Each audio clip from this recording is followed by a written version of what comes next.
Sebelumnya mari kita baca surah Al-Fatihah. Semoga Allah membuka qalbu kita, pikiran kita, merendahkan hati ini supaya mampu menerima hakikat-hakikat dari Allah Subhanahu wa taala.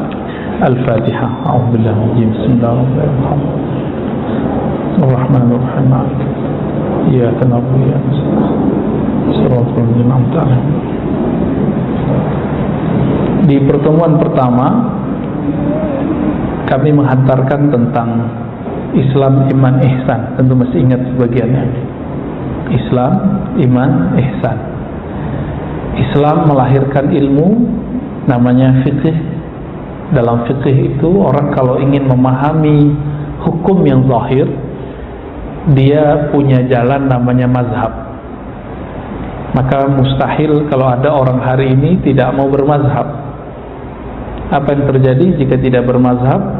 Maka akan muncul perseteruan panjang bahkan di masjid-masjid, ya. Ada namanya mazhab Syafi'i, ya. Ada mazhab Maliki, mazhab Hanafi, mazhab Hanbali. Masih banyak mazhab-mazhab yang lain, tapi yang bertahan cuma 4 itu, ya. Lalu Al-iman itu melahirkan ilmu namanya ilmu tauhid, ilmu aqidah. Nah, ini melahirkan aqidah ahlus sunnah wal jamaah, yang nama ini sering diperdebatkan dan diperebutkan oleh banyak aliran sekarang. Kenapa? Karena Nabi menjamin kulluhum finnar illa firqa wahidah.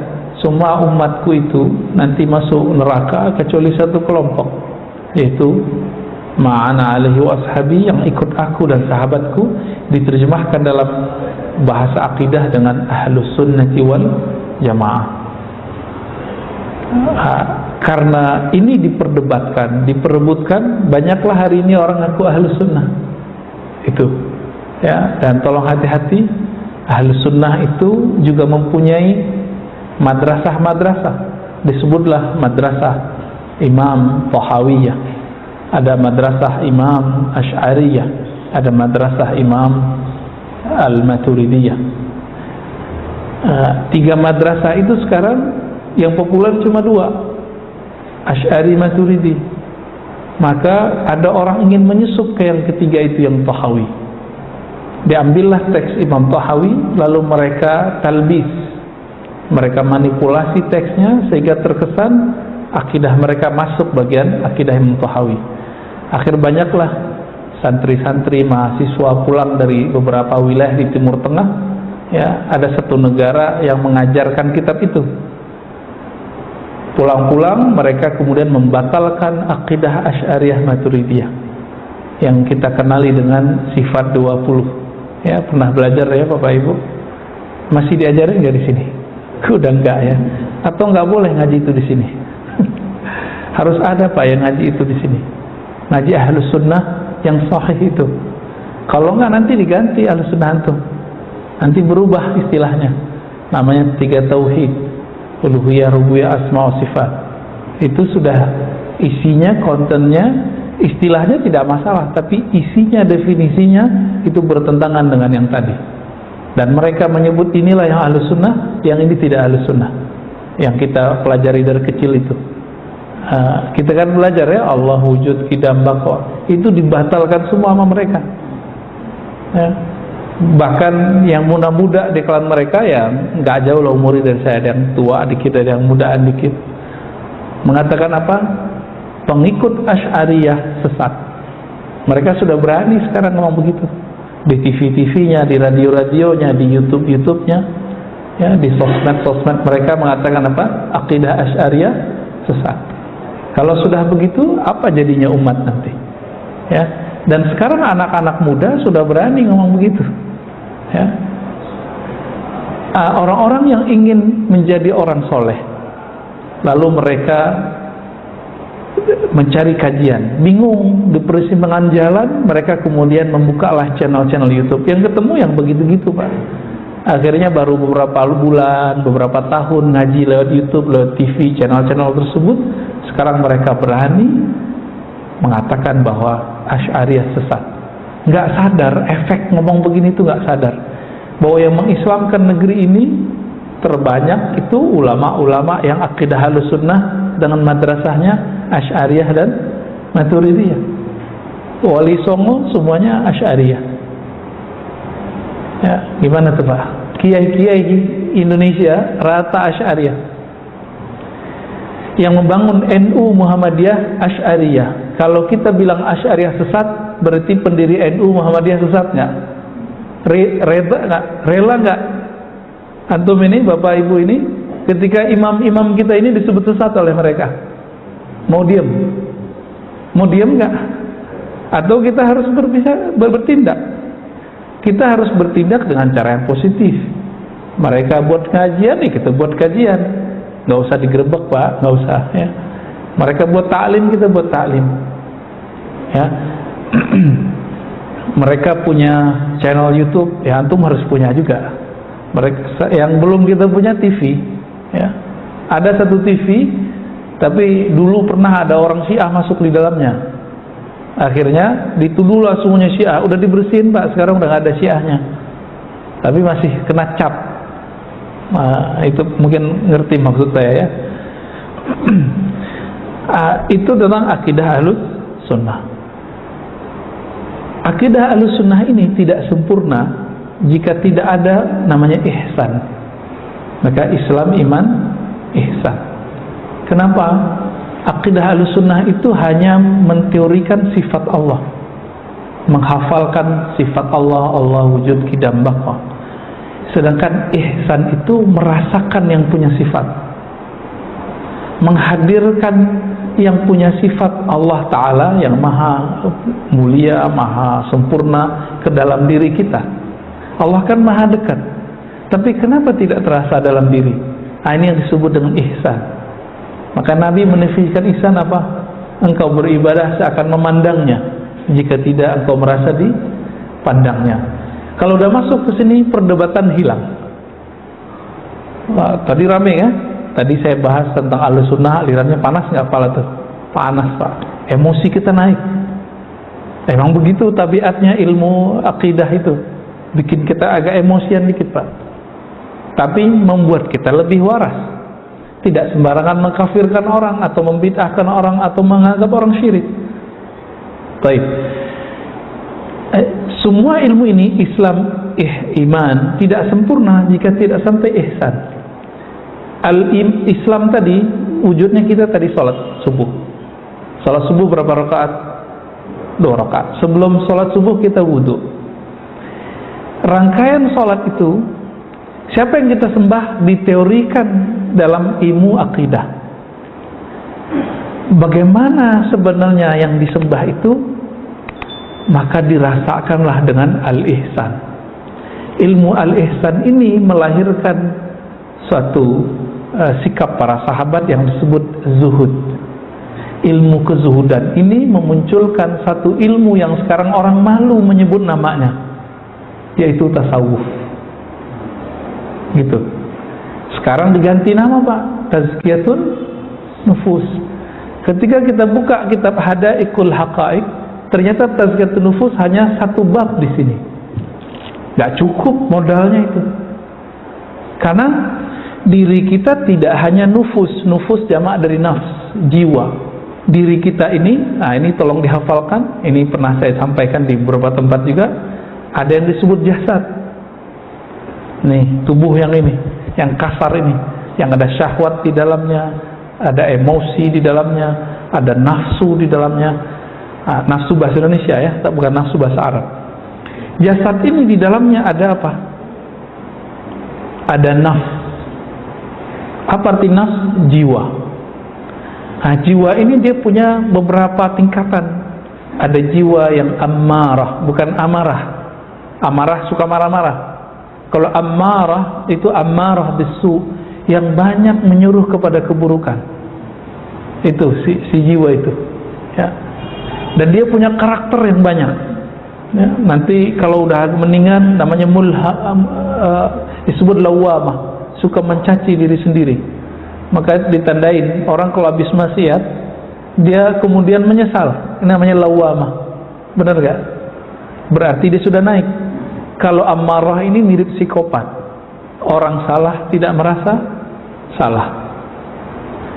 Naik lagi mulhamah, kadang soleh, kadang tidak soleh. Kalau di masjid semangat sholat sunat, kalau nyampe di rumah hilang semangatnya. Di masjid semangat ngaji, di rumah hilang semangatnya. Kalau ketemu guru, ketemu teman, semangat untuk membangun iman dalam diri. Tapi kalau sudah sendiri, kemudian maksiat pun dilakukan. Ini namanya mulhamah. Kadang terilhami berbuat baik, kadang terilhami buat buruk. Orang ini hanya bisa diangkat menjadi mutmainnah jika dia rajin berzikir dan bimbing oleh ahli zikir. Nggak mungkin sendiri, Pak. Murid aja naik kelas harus ada wali kelasnya, harus ada gurunya. Masa nafs mau naik kelas nggak ada gurunya? Orang-orang kan egois, bilang, saya baca aja, saya ngaji di YouTube aja. Nggak bisa, itu masalah bukan ngaji di YouTube. Itu masalah adakah guide-nya yang akan membimbing kita berpindah dari nafs ke nafs. Jadi nafsu itu artinya apa? Bukan hawa nafsu, tapi gejolak jiwa. Nah, gejolak ini hanya bisa ditenangkan jika dia membaca nama Allah sesering mungkin, berpuasa seteratur mungkin, lalu naiklah dia ke nafs mutmainnah. Orang inilah nanti yang dipanggil di sisi Allah, ya ayyatuhan nafsul mutmainnah. Inilah yang disebut mati sebelum mati. Karena ini panggilan nanti kita sekarat, Pak. Tapi jika dia berhasil melawan nafsnya dengan zikrullah, puasa lahir batin, maka dia sudah mati sebelum dirinya mati. Gitu. Ini yang disebut mati pertama, kematian yang mesti kita lalui. Nah, semoga nih Bapak Ibu yang hadir termasuk yang sudah sedang di tahapan itu atau mengarah ke sana. Di saat orang nggak bangun, kita bangun, alhamdulillah ya. Siapa yang bangunin kita, Bapak Ibu? Bangun sendiri atau alarm ya? Tapi pernahkah alarm bunyi nggak bangun-bangun? Sering ya. Buktinya bahwa alarm bukanlah yang membangunkan. Yang membangunkan tetap Allah. Karena secara ilmu rohani di surat Az-Zumar dikatakan Allah lah yang mewafatkan jiwa-jiwa. Yatawaffal anfus ya. Ada yang digenggam, nggak dibalik-balikin, mati namanya, mati yang sebenarnya. Ada yang dilepasin, itu namanya bangun. Berarti kita tiap malam mati, Pak ya. Mau mati enak nggak? Sebelum tidur pakai adab tidur.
Kalau udah tasawuf nanti ninggalin keluarga. Kalau udah tasawuf nanti nggak sholat. Itu yang terbayang oleh orang awam. Kenapa? Nanyanya ke orang awam. Tasawuf ini ilmu spesial. Banyak ustadz-ustadz yang tidak belajar tasawuf, dia awam dalam tasawuf, tapi dia berbicara tasawuf. Kira-kira apa jadinya? Dia pasti jelek-jelekin tasawuf.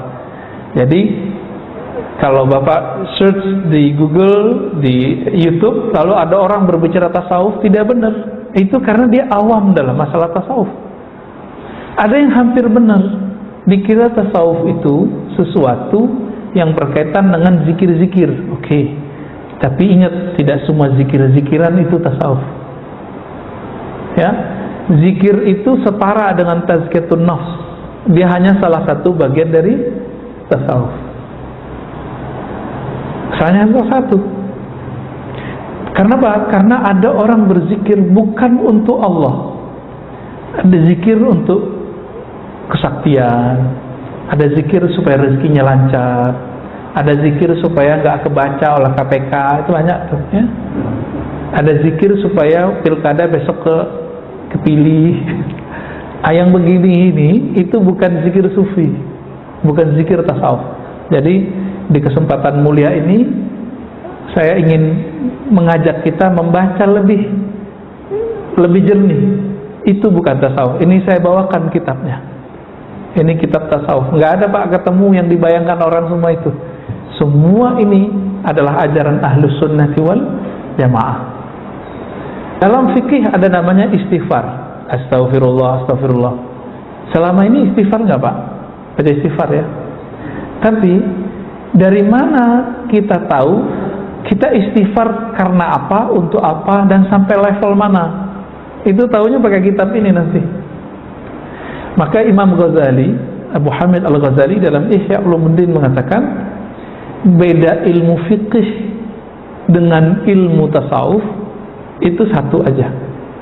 Ilmu fikih mengetahui ibadah sah atau tidak sah, sunnah atau bid'ah, boleh atau tidak boleh. Orang mengira ini ilmu segala-galanya. Akhirnya sekarang anak-anak muda pada doyan ngomong sunnah bid'ah, ya kan? Padahal itu belum semua. Itu baru sepertiga bagian agama kita. Sepertiganya di akidah, sepertiga pelengkapnya, penyempurnanya adalah ilmu tasawuf. Apa kata Imam Ghazali? Menjelaskan hadis ihsan tadi. Jika fikih mengetahui halal haram, boleh tidak boleh, sunnah bid'ah, sah batal, maka ilmu tasawuf ini lebih unik. Ma'rifatur rad wal qabul. Mengetahui amal diterima atau ditolak, ditolak atau diterima. Canggih nggak Pak? Antum bisa detek nih, ini amal saya diterima apa enggak, itu bisa ketahuan Pak di dunia. Karena selama ini orang bilang hanya Allah yang tahu. Enggak, kita bisa tahu. Ada indikatornya. Ada indikatornya. Ini sebagai contoh, pengikut Imam Ghazali tapi udah belakangan, namanya Al-Imam Al-Kattani. Ya, dalam kitab beliau mengatakan Dairatul Kaun, ya. Apa kata beliau?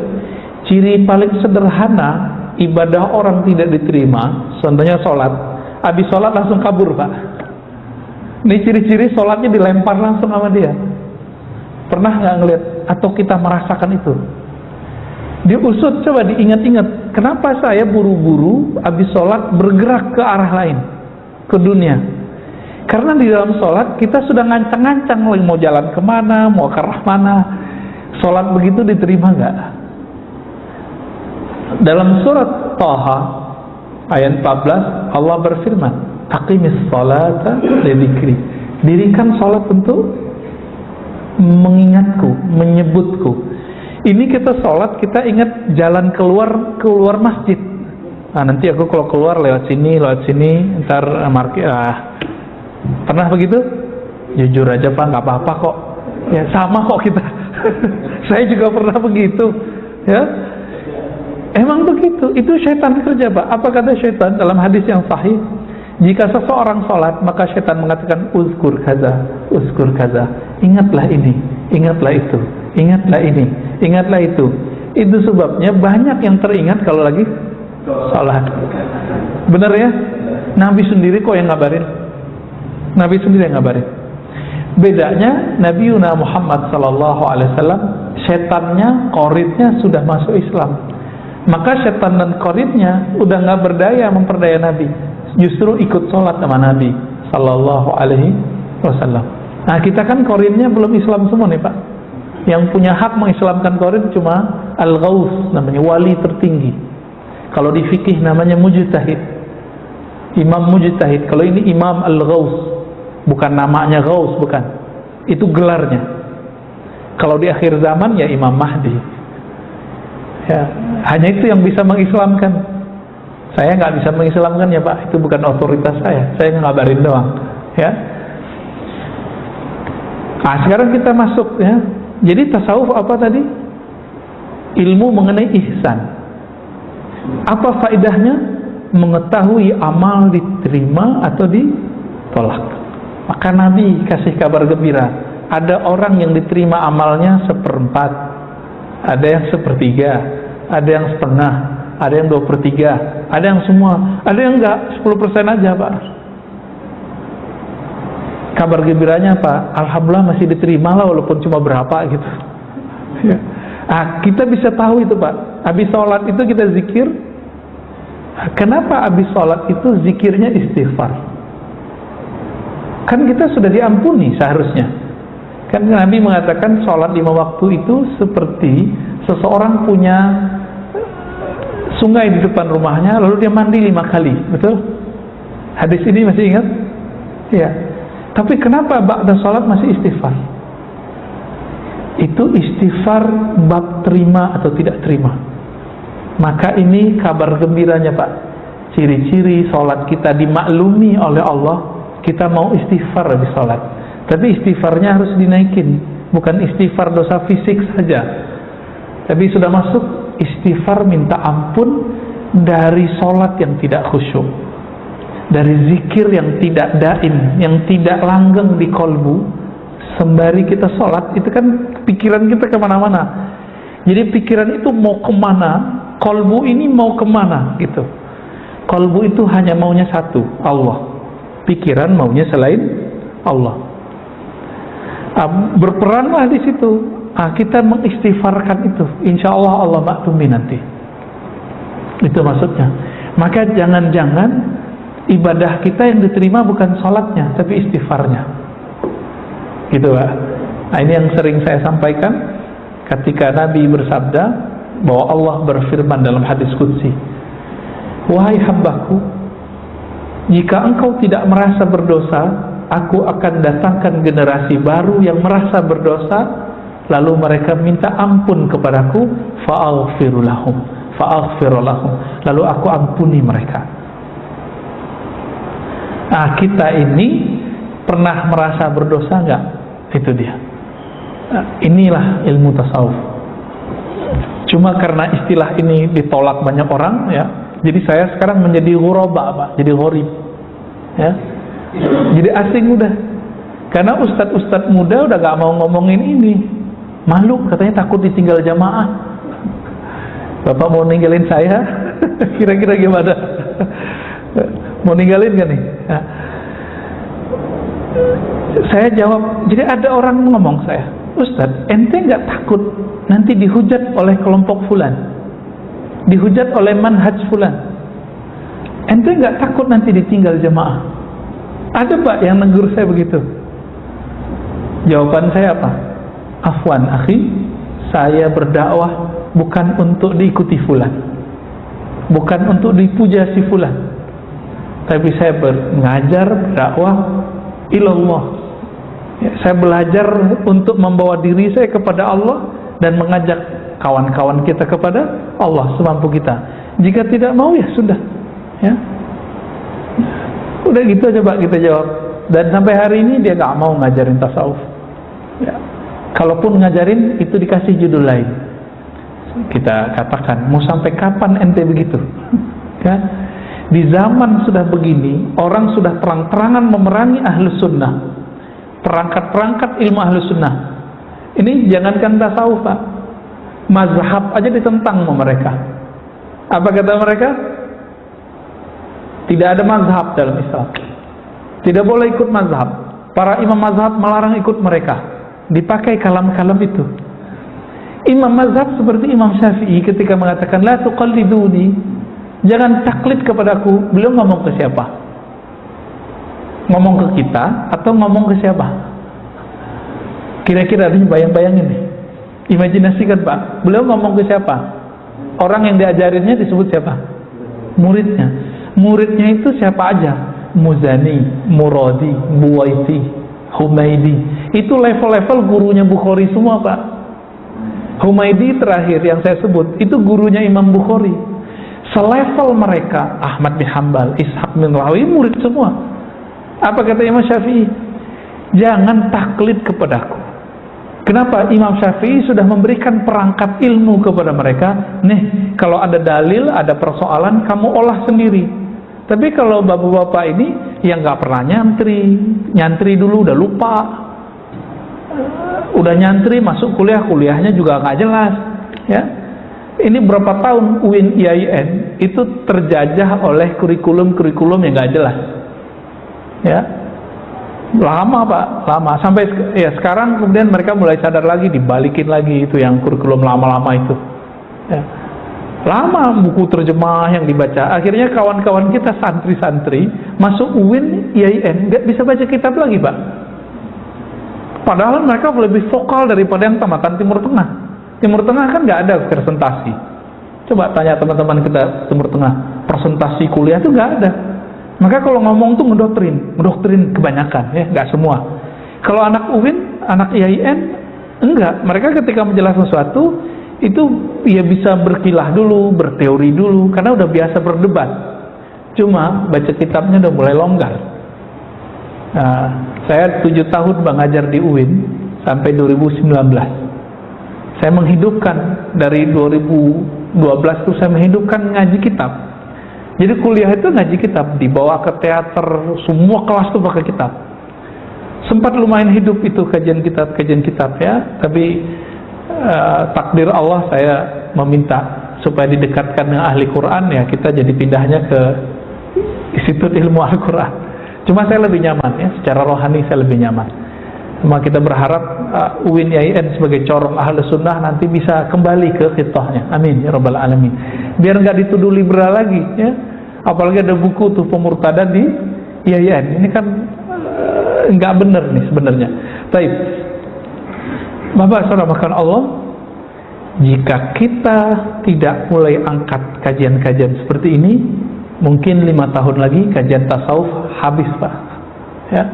Yang tersisa cuma pusat-pusat zikir yang sudah nggak ada kajiannya. Tambah benerlah tuduhan bahwa sufi nggak punya ilmu. Dulu Imam Syafi'i mengatakan sufi itu kasulun jahul, udah pemalas, jahil lagi. Kenapa? Ada dulu orang berpakaian sufi. Sufi itu pakaiannya dulu suf, pakaian wol. Wol itu dulu pakaian murah Pak. Sekarang kan pakaian mahal. Kalau kita musim dingin pergi ke subtropis itu mahal itu baju. Ya. Imam Syafi'i melihat ada orang pemalas nggak mau ngaji, nggak mau bekerja dan jahil, pakai baju sufi. Maka beliau sindirlah, ya sufi ya begitu. Diabadikanlah kalam ini dalam kitab Manaqib Imam Syafi'i karya Imam Al-Baihaqi. Tapi di bagian lain Imam Syafi'i memuji sufi. Kok ini nggak ditampilkan dalam diwan-diwannya, syair-syairnya? Bahkan beliau mengatakan, aku belajar dari kalangan sufi satu kalimat yang sering kita dengar semenjak kita kecil, al-waqtu sayfun. Pernah dengar? Waktu itu adalah pedang. Jika engkau tidak menebas dengannya, engkau akan ditebasnya. Itu kalam siapa Pak? Kalam sufi, bukan hadis Nabi. Dalilnya apa? Wala takun minal ghafilin. Surat Al-A'raf ayat 205. Jangan kamu jadi orang yang lalai dengan waktumu, dengan masamu. Diturunkan makna itu oleh sufi menjadi al-waqtu sayfun. Dulu saya konsen kajian hadis, sibuk ngurusin hadis dhaif, sahih, dhaif, palsu. Ya, tapi jenuh juga Pak ya. Ilmu hadis itu kan ilmu alat, bukan ilmu maksud, bukan ilmu tujuan. Ada keras gitu di hati saya, kok aku merasa kayak suka nyerang orang ya. Nyerang ustadz siapa yang hadisnya nggak sahih gitu. Akhirnya saya kemudian kembali ke kajian ahli sunnah yang kajian akidah. Kajian akidah bertahun-tahun kita buat daurah. Ternyata nggak bisa juga menenangkan hati saya. Apa yang bikin tenang hati saya ketika belajar kitab ini, ilmu tasawuf. Nah, maka saya sedang berbagi sharing pengalaman ketenangan itu. Semoga nanti Bapak Ibu memburunya, mencarinya sendiri. Ya, cari gurunya, cari ahlinya. Kita masuk saja ke kitab Al-Babul Awwal, bab pertama. Bab pertamanya dimulai dari taubat. Apa arti taubat? Sering dengar kata taubat ya? Kita biasanya sering bilang, kalau teman kita jarang ke masjid, tumben lo taubat, kan gitu. Ya, itu bukan taubat, Pak. Bukan itu yang taubat. At-taubah itu kalau bahasa Arab ar-ruju', kembali, berbalik dari dosa, berpaling dari dosa. Ar-ruju' anizan. Dosa itu dibagi 3. Dosa fisik, dosa batin yang namanya nafsiyah, jiwa, qalbu, ada dosa rohani. Jadi tiga pangkat dosa. Dosa fisik ya mata yang nakal, telinga yang mendengarkan yang nggak benar. Nah, ini orang awam semua udah beres. Bahkan orang-orang yang menganggap tasawuf ini ajaran sesat, mereka jarang punya dosa yang ini. Tapi ada dosa qalbu, dosa nafsiyah, merasa lebih pintar, itu sombong namanya, merasa lebih benar, merasa imamnya ahli bid'ah, dia ahli sunnah. Kan ada tuh jamaah yang begitu, ya. Hati-hati antum kalau begitu, kena tuh sudah ya. Merasa kita yang sholat ini lebih benar daripada orang nggak sholat gitu. Merasa kita yang menikah ini lebih benar daripada orang-orang yang nakal di luar. Belum tentu. Masih ingat PSK di zaman Bani Israel? Allah ampuni semua dosanya cuma karena dia menyayangi seekor anjing. Kita yang sholat setiap hari ini, jangankan anjing, manusia aja kita nggak sayang. Mau jadi wali Allah dari mana? Ya. Jadi kadang-kadang Allah angkat seseorang jadi wali, kekasihnya, bukan dengan sholat, Pak. Sholat ini kewajiban badan sudah. Haknya badan kita emang sholat. Tapi Allah lihat kalbunya. Ketika si perempuan yang sangat banyak dosa ini, sangat hina lah kalau bagi orang awam, mungkin kalau orang agamawan menganggapnya najis nih perempuan. Tapi kalbunya tersimpan nur rahmah, nur cahaya kasih sayang Allah, inti dari Rahman dan Rahim, yang diulang-ulang di Quran. Bismillahirrahmanirrahim, Bismillahirrahmanirrahim. Kan diulang berapa kali Pak Bismillahirrahmanirrahim di Quran? 114 ditambah dengan surah An-Naml 114. Perintah sholat, aqimis sholat, ya, aqimis sholat. Sholat lebih kurang ya, kalau yang digabung dengan zakat 26-an, kalau yang sendiri sekitar 50-an. Lebih banyak Rahman dan Rahim. Maka jika kita sholat tidak menumbuhkan Rahman dan Rahim, sholatnya gagal. Gitu. Sholat kan sujud nih. Jika sholatnya tidak membuat saya pribadi yang sujud, yang rendah hati, maka saya sholat pun, tapi yang sholat baru badan. Nafsnya belum sujud, qalbunya belum sujud. Nah, ini yang diistighfarkan kalau habis assalamualaikum, assalamualaikum, assalamualaikum. Kita minta ampun, Pak. Ampunkan aku ya Allah, qalbuku belum sujud, perasaanku belum sujud, egoku belum sujud, emosiku belum sujud. Sudah begitu belum istighfarnya? Nah, coba mulai nanti Pak ya. Nanti sholat, habis sholat istighfar. Kalau gitu kira-kira istighfarnya cukup nggak 3 kali? Nggak cukup. Nggak cukup Pak. Barulah nyambung kita. Kenapa Nabi istighfarnya 70 kali? Dihitung-hitung segitu Pak jadinya. Ya, kira-kira seperti itu. Nah, apa kata beliau?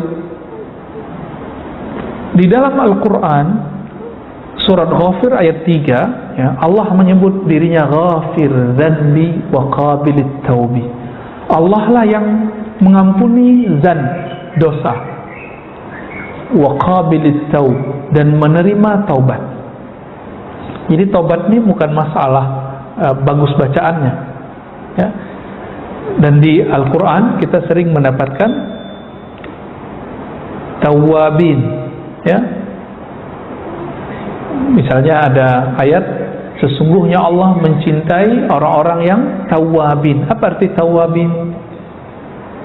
Kalau harfiah di terjemahan orang yang bertobat, tapi makna aslinya itu lebih dari itu, Pak, karena sudah ada tasdidnya, mubalaghah. Tawabin artinya orang yang doyan tobat, orang yang doyan tobat. Dan itu ada di pribadi Nabi kita Muhammad sallallahu alaihi wasallam. Nah, udah candu tobat belum, Pak? Pribadi tobat itu ciri-cirinya tidak merasa suci. Nah, sudah sampai level itu belum kita? Ini ceknya sederhana aja nih. Ketemu orang yang suka maksiat, hati kita merasa kita lebih baik dari dia, atau semoga aku dijaga supaya tidak terjebak dengan apa yang dia lakukan. Dia belum tentu lebih hina daripadaku. Nah, ini pribadi taubat namanya. Tapi kalau kita jalan keluar, ibu-ibu yang berjilbab ini ngelihat orang nggak berjilbab, terus mengatakan, itu laknat, perempuan neraka, gitu. Udah keluar bahasa-bahasa begitu. Ini sama dengan kasus seorang ahli fikih yang didatangi algojo pembayaran. Jadi algojo bayaran ini. Jadi dia disuruh bunuh orang. Udah berapa yang dibunuh sama dia? 99. Ya. Kata algojo, kata si ahli fikih ini, ente udah bunuh 99 orang, nggak ada tobat bagimu. Dibunuhlah orang itu. Aneh, apa bedanya kita sama dia? Riwayat itu sindiran buat kita. Kalau ada orang pemaksiat, walaupun bunuh 100 orang, nggak boleh kita anggap dia hina. Siapa tahu hatinya sedang mencari kebenaran. Allah kan yang dipandang kalbu orang. Allah nggak pandang fisik kita, Pak. Sama sekali. Saya pakai begini nih, Allah nggak pandang. Pakai kopiah, Allah nggak pandang. Jenggot saya panjang, Allah nggak pandang. Yang dipandang kalbu saya lagi ngapain nih, ya? Kalbunya merasa bergantung kepada Allah, merasa hina di hadapan Allah, atau merasa lebih mulia daripada makhluk. Itu yang Allah pandang tuh. Nah, kita yang mana, Pak? Innallaha yanzuru ila qulubikum. Yang Allah pandang itu kalbumu, bukan serbanmu, bukan kopiahmu, bukan pakaianmu.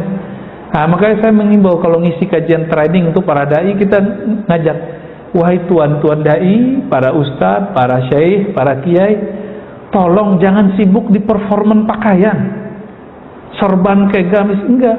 Ente sibuk ngurusin kalbu. Gimana caranya? Sebelum jamaah kita bangun duluan. Ngapain? Istighfar, Pak, kerjaannya.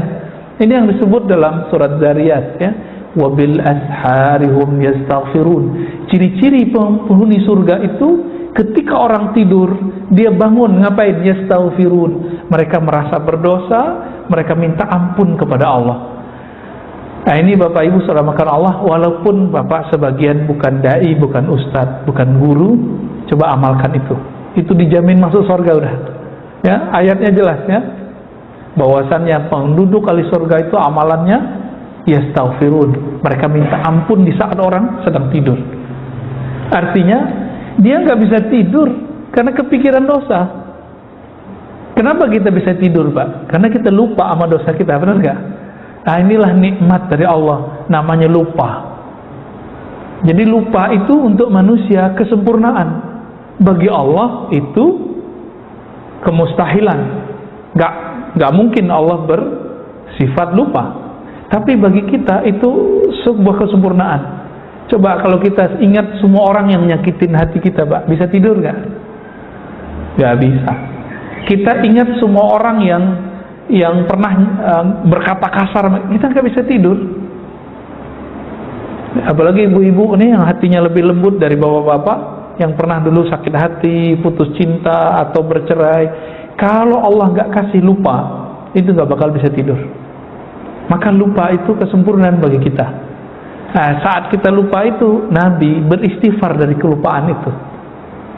Ya Allah, aku minta ampun karena aku lupa kalau aku berdosa.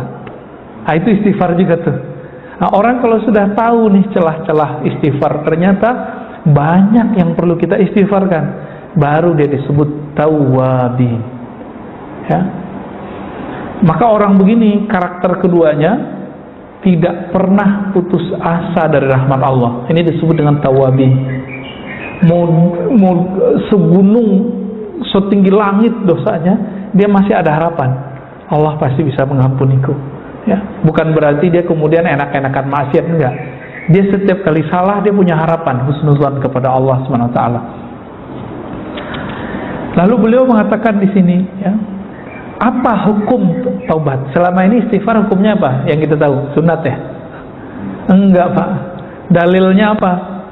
Dalam surat An-Nur ayat 31, Allah berfirman, "Wa tubu ilallahi jami'a ayyuhal mu'minun." Bertobatlah kepada Allah semuanya, wahai orang-orang beriman. Ini perintah bukan? Berarti wajib. Maka beristighfar, bertaubat itu wajib hukumnya. Lalu dikatakan oleh beliau, at-taubah itu ada tingkatan-tingkatannya, ya. Ada model-modelnya. Ada orang yang ciri-ciri diterima taubatnya, dia bisa melupakan dosanya. Ada yang kedua, ciri-ciri orang yang diterima tobatnya, dia tidak bisa lupa dosanya. Ternyata ini perbedaan antara dua guru dan murid. Jadi suatu kali Imam Syarif Sakti, gurunya Imam Junaid, itu ditanya, apakah tobat yang diterima itu wahai Tuan Guru? Apa jawaban beliau? Antan sa'adan pak. Kamu bisa move on, melupakan dosamu, lalu kamu bisa membuat lembaran baru. Ini menurut Imam Syarif Sakti. Kalau Imam Junaid, muridnya apa? Muridnya lanjutan dari yang tadi. Ketika ditanya, gurunya sudah meninggal. Menurut gurunya begitu. Tapi ketika beliau menjelaskan kepada murid-muridnya, taubat itu ketika engkau selalu ingat bahwa engkau berdosa. Beda kan terjemahnya? Engkau mengingat dirimu bahwa dirimu adalah pendosa, sehingga merasa hina terus di hadapan Allah Subhanahu wa taala. Allah ketika nyuruh kita baca Quran, perintahnya apa? Fasta'iz billahi minasyaitonir rajim. Berlindunglah kepada Allah dari setan yang terkutuk. Kenapa? Karena banyak orang baca Quran ada riya dalam dirinya. Banyak orang baca Quran, dia merasa lebih benar dari orang lain. Mau imam, mau jamaah sama. Semoga kita nggak masuk ke bagian yang itu, ya.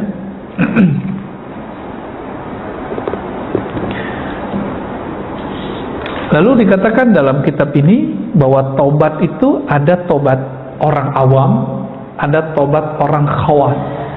Tadi yang saya jelasin itu. Taubat orang awam itu dari dosa-dosa fisik.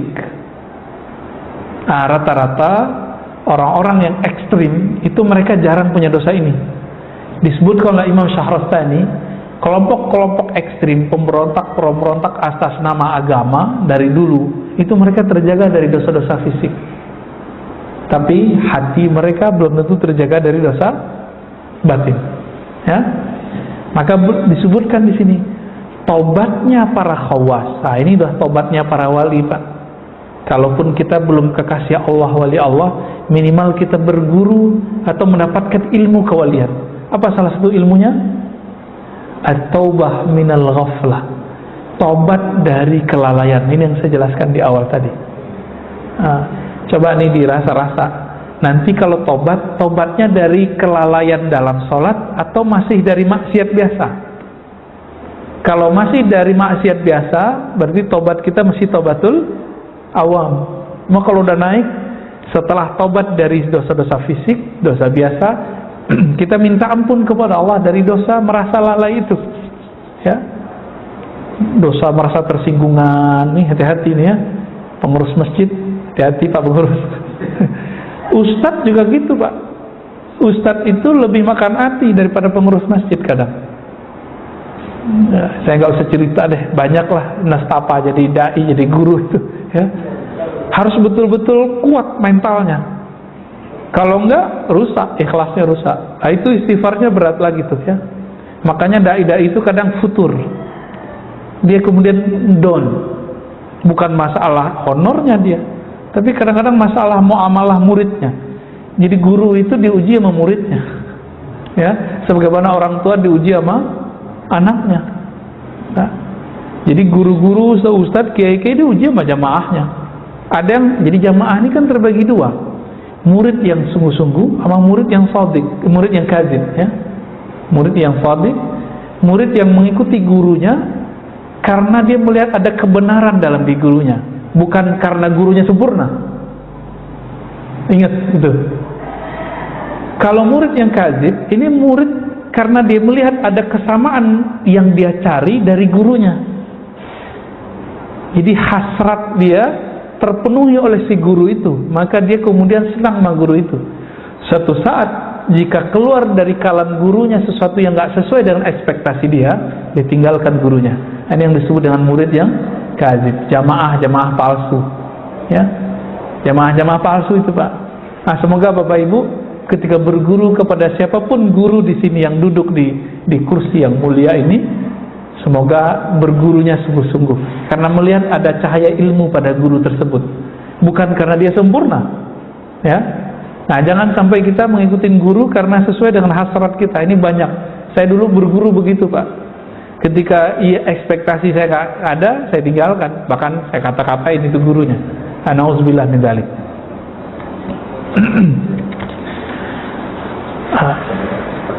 Dari online. Baik. Wah, canggih amat antum pakai online. Baik, ini ada berapa waktu lagi? 5, 10? Baik, ini ada pertanyaan, ya. Pak Lukman Hakim, Pak Ustadz, syukran materinya. Bagaimana realisasi ibadah mahdhah? Ibadah mahdhah itu ibadah murni dengan ghairu mahdhah, ibadah yang tidak murni. Contohnya ngaji ini kan ghairu mahdhah. Apalagi kita kerja niatnya menafkahi keluarga, itu ibadah, Pak. Itu ibadah juga, disebut ibadah ghairu mahdhah, ibadah yang tidak murni. Apa yang kita harus lakukan dalam merealisasikan ibadah mahdhah dan ghairu mahdhah, ya? Di mana kebanyakan kami adalah orang awam. Nah, jadi beliau lagi bertanya tentang cara menerapkannya. Allah berfirman, ya, dalam Al-Quran, wa ma khalaqtul jinna wal insa illa liya'budun. Masih ingat ayatnya? Tidaklah aku ciptakan jin dan manusia kecuali untuk ya'budun. Ya'budun secara harfiah artinya menyembahku, tapi berkali-kali saya menerjemahkan ya'budun artinya mengenalku. Ibadah mahdhah, ibadah fisik kita dan kolbu, itu sholat, zakat, haji, umrah, sholat sunat, ya. Ibadah ghairu mahdhah ini ibadah yang isinya untuk mengisi rohani, tapi kadang-kadang fisik kita nggak kebawa. Dan perlu diketahui, kadang-kadang ghairu mahdhah itu secara kualitas lebih tinggi daripada mahdhah, kadang-kadang lebih wajib daripada mahdhah.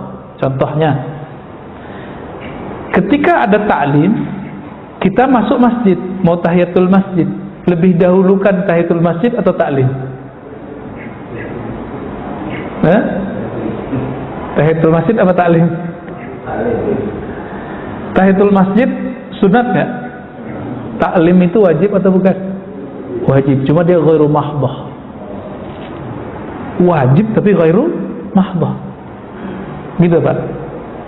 Nah, nanti bisa diterapkan semuanya nih, ya, termasuk sholat syuruk.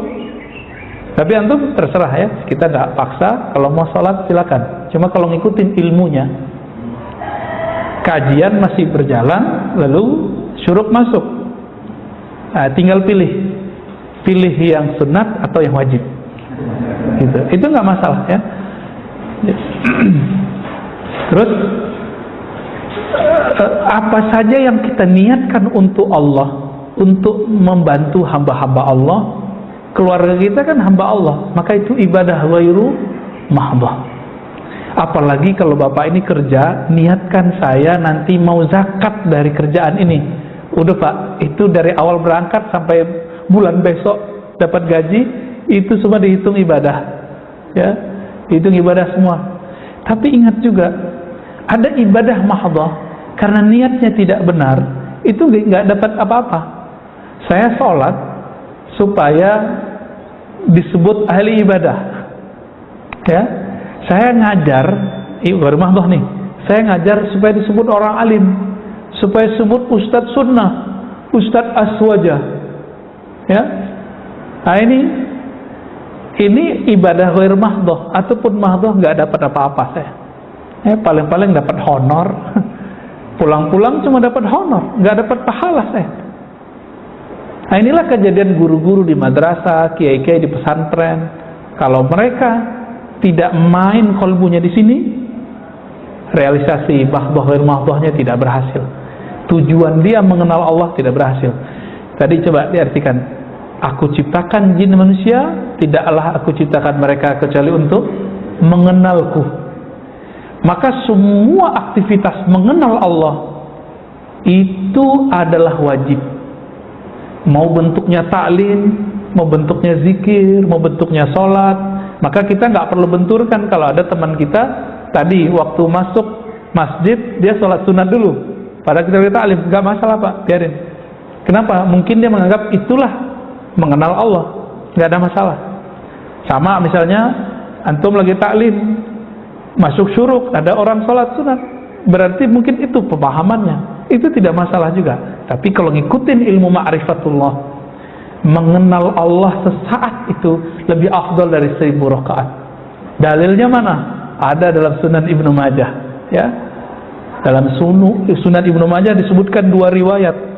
Satu riwayat menyebutkan satu bab ilmu lebih utama daripada 100 rakaat. Di riwayat kedua lebih utama daripada 1000 rakaat.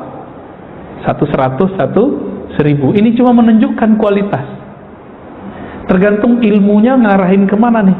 Ngarahin mengenal Allah atau mengenal selain Allah. Jika mengenal Allah, maka satu nafas yang kita tarik saat kita ngaji lebih afdal daripada 1000 nafas yang kita tarik waktu kita ibadah. Berarti ibadah ini 2. Ibadah fisik bernama, ya, kita sedekah, kita sholat. Ada ibadah ruh. Apa ibadah ruh? Ma'rifatullah, mengenal Allah SWT.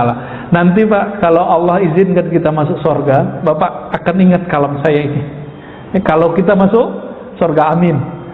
Yang kita rindukan nanti ketika masuk surga 2 aja.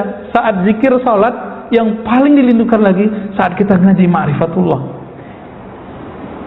Saat-saat itu yang akan dikenang. Zikir salat, ma'rifatullah, mengenal Allah. Kita akan merindukan itu, ya. Dan kita menyesal, ya Allah, kenapa dulu hidupku tidak dihabiskan untuk mengenang Engkau di dunia, untuk bermakrifat kepada Engkau, untuk sholat kepada Engkau di dunia. Jadi tolong Pak, besok kalau kerja berangkat zikir aja di jalan, ya. Radionya kecilin aja. Selesain dulu wirid. Nih saya ijazahkan wiridannya. Pertama istighfar 100. Ini wirid para sahabat Nabi, kemudian dirumuskan oleh Imam Abdul Hasan Syadzili. Pertama apa? Istighfar 100, sambil jalan aja, ya. Lihat aja tuh jamnya, kira-kira kalau udah 3 menit selesai, 3 menit atau 5 menit selesai, 15 menit doang atau 20 menit. Yang kedua, la ilaha illallah. Sama kan zikir-zikir lama juga kan. Ini yang kita sebut di khutbah kemarin. Jika ada orang membaca la ilaha illallah, ada orang baca gitu dari kolbunya, Allah kan selalu mandang kolbu kita. Untuk orang yang membaca ini, Allah berikan pandangan istimewa. Di belah langit dan bumi, Allah sekedar memandang dengan keistimewaan rahmatnya, bahwa orang ini diangkat jadi kekasihnya. Ini nanti Bapak sambil nyetir bisa jadi waliullah, ya. Jadi Allah mudah Pak. Yang penting bacanya lisan baca, qalbu mengikuti. Tapi walinya baru wali umum, ya, belum wali khusus. Wali khusus ada tugasnya kerohaniannya. Gak kuat antum itu, ya. Wali khusus itu ada tugas berat. Tugasnya kalau mu'alim itu siap dibenci orang, ya. Siap mendatangi tempat-tempat yang tidak ada materi di situ, ya. Di situ hanya menghabiskan materi kita. Ada Pak nanti. Orang-orang begitu tuh ada. Itulah Nabi. Nabi kan datang kemana-mana. Itu pakai dananya, pakai dana sahabat. Habislah dana mereka untuk dakwah. Puncaknya jihad. Ini dakwah belum ada, udah jihad-jihad aja ya. Hayya alal jihad ya. Ke laut aja kalian tuh ya. Orang belum ngaji bab tentang apa itu ibadah dengan benar, mereka sudah buat hayya alal. Mana ada di kitab fikih, di kitab hadis hayya alal sholat diganti hayya alal jihad. Itu bid'ah itu Pak. Itu yang finnar kata Rasulullah itu. Ya. Man ahdatsa fi amrina hada ma laysa minhu fawarat. Yang membuat-buat hal-hal yang tidak dilakukan, yang tidak ada dasarnya dalam agama ini tertolak. Kullu bid'atin dalalah wa kullu dalalatin finnar. Ya, hadis Tirmizi. Di Imam Muslimnya, iyyakum wa muhdatsatil umur. Jauh-jauh perkara baru. Apa itu? Kullu muhdatsatin bid'ah. Segala sesuatu yang baru yang tidak ada dalilnya bid'ah. Nah, ini bahaya ini. Semangat jihad tapi nggak pakai ilmu. Karena nggak punya makrifat jihad. Jadi jihad itu ada makrifatnya juga. Sehingga jelas kita berjuang untuk apa, dengan cara apa, kapan waktunya itu ada. Main buru-buru aja Imam Mahdi keluar ya. Belum Pak, tunggu dulu, Imam Mahdinya masih sembunyi. Ya, masih disembunyikan Allah. Sabar-sabarlah ya. Pertanyaan kedua, Nabi Muhammad kan maksum, tidak punya dosa. Dosa apa yang ditobatkan, yang beliau baca saat istighfar? Itu dosa yang disebut dalam hadis innahu la yughanu ala qalbi. Hadis ini sahih ya. Sesungguhnya ada ghain yang menutupi kalbuku. Apa arti ghain? Nurun, cahaya yang menyilaukan kalbu Nabi. Fa'atubu ila Allah wa astaghfiru ilaihi 70 marrah. Maka aku bertobat minta ampun kepada Allah 70 kali. Jadi Nabi dapat nur ilmu, nur dibukakan alam langit, alam bumi Pak kepada Nabi. Ketika Nabi melihat itu, Nabi istighfar. Kalau kita kan pengen ya, penasaran ya ngelihat alam lainnya. Bener. Penasaran nggak ngelihat surga? Nabi ngelihat surga itu yang disebut ghaib. Nabi ketika dibukakan oleh Allah, tersingkaplah ini surga, ini neraka. Disebutkan dalam hadis Imam Tirmizi, Imam Bukhari. Ketika Nabi lagi mimpin sholat, tiba-tiba beliau maju ke depan dan tangannya kayak memetik sesuatu, tapi tiba-tiba beliau mundur, kayak ketakutan sesuatu. Ketika sholat beliau cerita, tahukah kalian kenapa aku maju dan ingin memetik sesuatu? Aku melihat ada pohon-pohon surga dan buah-buahannya. Tiba-tiba aku ingin memetiknya. Lagi sholat tuh. Coba kalau imam kita begitu kan, sholatnya nggak selesai-selesai Pak. Tiba-tiba dalam waktu sekejap berubah. Allah ganti yang dilihat Nabi adalah neraka. Maka beliau mundur. Nah, Nabi memandang itu tersilaukan oleh akhirat. Ini yang disebut ghain. Maka Nabi minta ampun karena beliau sempat terobsesi ngambil buah-buahan surga. Itu aja Nabi istighfar. Ya, kalau kita pengen surganya ya, maka istighfar kita masih jauh di bawah istighfarnya Nabi Sallallahu Alaihi Wasallam. Kira-kira begitu. Jadi Nabi tidak ada dosa fisik udah nggak ada. Yang meyakini Nabi berdosa, dosa kecil itu Syekh Ibnu Taimiyah. Maka dibantah, masuk penjara beliau di zaman hidupnya. Dalam kitabnya Majmu' Fatawa beliau mengatakan Nabi terpelihara dari dosa besar tapi tidak dosa kecil. Ini kekeliruan besar beliau, dikritik oleh para ulama. Pertanyaan terakhir, Ustadz, maaf tadi Ustadz mencontohkan kisah wanita yang hina ya, dan seekor anjing yang mendapatkan rahmat. Apakah kejadian yang akhir-akhir ini sedang viral, seorang artis yang mengenal ulama besar bisa masuk ke kategori ini? Kira-kira gimana Pak? Pertama, wallahu a'lam. Tapi kenapa Nabi menyampaikan hadis tadi? Karena itu akan terjadi setiap masa Pak. Setiap masa ada perempuan yang begitu nggak? Setiap masa ada ahli fikih yang ganas nggak? Ada. Tapi kalau dia main-main aman neraka, saya juga takut juga Pak. Ya, Dia bilang apa tentang neraka? Biar gue masuk neraka gitu ya. Itu saya juga asrem. Ya kita berharap dia tobat lah. Kita juga tobat. Pintu tobat kan masih terbuka. Ya, masih terbuka. Ya, jangan deh ngomong-ngomong begitu, bahaya. Ya. Kenapa? Kata Nabi, al-bala muwaqqalun bil kalam. Bala, bencana, azab itu kadang-kadang diturunkan asbab kalam. Ini kita kasih pesan aja dia, ya. Dia kan orangnya dermawati itu, dermawan ya, suka ngasih. Ya mirip-mirip itulah. Cuma kok ngomong begini nih, bisa rontok lagi amalannya nih. Ya. Kita nggak boleh memandang rendah, Pak. Siapapun nggak boleh. Saya minta ampun kepada Allah jika saya memandang rendah siapapun, baik yang sefaham, tidak sefaham, yang taat ataupun maksiat. Ini yang kita sebut hijab. Jadi hijab itu dibagi dua, Pak. Allah itu menguji kita dengan dua jebakan. Satu jebakan taat disebut hijab cahaya. Yang kedua jebakan maksiat disebut dengan hijab kegelapan. Kalau orang terjebak dengan taatnya, dia akan merasa suci. Saya merasa lebih suci ini dari orang. Sama, orang terhijab dengan nasabnya bisa merasa nasabnya menjamin hidupnya. Hati-hati juga nih para habaib, hati-hati juga. Walaupun antum itu keturunan Rasulullah, nanti yang akan memutuskan Sayyidah Fatimah. Sayyidah Fatimah kan dapat laporan nanti. Siapa cucu-cucunya yang mengikuti ajaran Nabi? Yang nggak diikutin dipecat, Pak, kehabibannya. Tapi karena kita nggak tahu, kita serah saja kepada Allah. Maka jika ada habaib yang aneh-aneh, kita diam aja, Pak. Kita serahkan kepada yang ahlinya. Sudah ada yang ngurus. Ya, dulu waktu saya ketemu dengan seorang kawan saya Habib, dia bilang, udah Ar-Razi yang habaib urusan kita Alawiyah. Ya sudah, semenjak saat itu saya nggak mau ngerecokin masalah para zuriat Nabi Sallallahu Alaihi Wasallam. Ini mau Syiah mereka, mau ekstrim, kita nggak mau urus.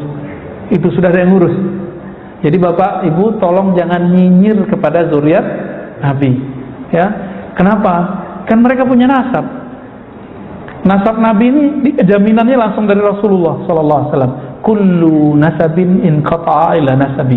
Semua nasab terputus kecuali nasabku. Itu jaminan dari Nabi. Paling kita 4 buyut ke atas. Kalau mereka sampai ke Nabi Adam bisa dikejar, Pak. Itu ajaibnya. Maka jika ada zuriat Nabi yang aneh, cukup tidak disenangi perbuatannya, jangan pernah ta'nun fin nasab, meragukan nasabnya. Tolong, ini adab kita ya. Baik. Cukup? Ya, fadhal. Mengenai kita ada pendapat melihat diri kita itu hakikat, tapi orang lain syariat. Itu maksudnya gimana? Iya. Mungkin barangkali pertanyaannya tadi tentang melihat diri hakikat ke orang lain syariat. Itu mungkin ayatnya surat Dzariyat juga itu ya, wa fi anfusikum afala tubsirun. Di dalam dirimu, wa fi, kan di dalam dirimu, apakah kamu tidak memandang? Tubsirun. Nah, ini yang disebut pandangan tadi, hakikat ya. Istilah syariat, tarekat, hakikat, ma'rifat itu istilah ulama. Kalau bahasa kita sederhana ya. Syariat itu pakaian tubuh, tarekat itu latihan jiwa, hakikat itu pencapaian kolbu, ma'rifat itu kebahagiaan ruh. Ma'rifat itu ilmu artinya. Ilmu, maka disebut ma'rifat. Untuk apa orang berlatih zikir? Supaya dapat ilmu. Untuk apa orang ngaji? Supaya dapat ilmu. Semuanya itu dapat ilmu. Jadi tidak salah istilah begitu ya. Ada lagi? Tadi itu baru 2 saat yang tadi dikasih baru apa? Oh ya, zikirnya ya. Astagfirullah 100 kali, la ilallah 100 kali. Yang ketiga, salawat 100 kali. Yang pendek aja, sallallahu ala Muhammad. Pendek ya, gak usah ngapal-hafalin. Kalau lebih bagus, Allahumma sholli ala Muhammad wa ala ali Muhammad. Boleh pakai Sayyidina Muhammad, boleh tidak. Yang ketiga, yang keempat, subhanallah wa bihamdihi subhanallah al-azim. Orang yang baca ini, yang terakhir ini, subhanallah, ini tidak akan miskin seumur hidupnya. Tapi berzikirlah ini bukan karena takut miskin, tapi karena ingin mendekat kepada yang maha kaya, Allah Subhanahu wa ta'ala. Minimal perasaannya nggak merasa miskin walaupun hidupnya sempat susah, ya. Itu subhanallah bihamdi subhanallahil azim. Nanti di lain waktu kita syarah. Jika waktunya banyak, tambahkan ya latif 129 kali. Ya latif, ya latif, ya latif. Ya, bisa dihitung pakai ini. Ya latif, wahai yang maha halus, yang maha lembut takdirnya, kudrah iradahnya. Nah, itu ijazah yang saya dapatkan dari masyayikh kita untuk zikir pagi dan sore. Itu yang saya amalkan Pak, pagi kalau pulang pengajian, pulang subuh, itu di rumah, khusus di rumah saya amalin itu, supaya di rumah kita bercahaya. Kalau enggak di kendaraan, ya, supaya kendaraan kita ikut bangga. Jadi dimanapun tempat kita berzikir, itu tempat itu nanti jadi saksi. Dan mereka mengatakan, wahai benda-benda selainku, saksikan bahwa aku sedang ditempati oleh orang yang berzikir. Begitu dalam riwayat Imam Ibnu Mubarak dan hadisnya hasan. Semoga kita termasuk yang mereka banggakan itu. Amin. Dengan ini saya ijazahkan zikir maksurat, ya, maksurat terpendek 5 zikir. Astaghfirullah, la ilaha illallah, sallallahu ala Muhammad, subhanallah bihamdihi azim, ya latif, sebagaimana saya diijazahkan guru-guru kita. Ya, ala hazinnya wa lima syekhina al-Fatihah. A'udzu billahi minasyaitonir rajim. Bismillah. Suratul Subhanakallahumma wa bihamdika asyhadu an la ilaha illa anta astaghfiruka wa atubu ilaik. Assalamualaikum warahmatullahi wabarakatuh.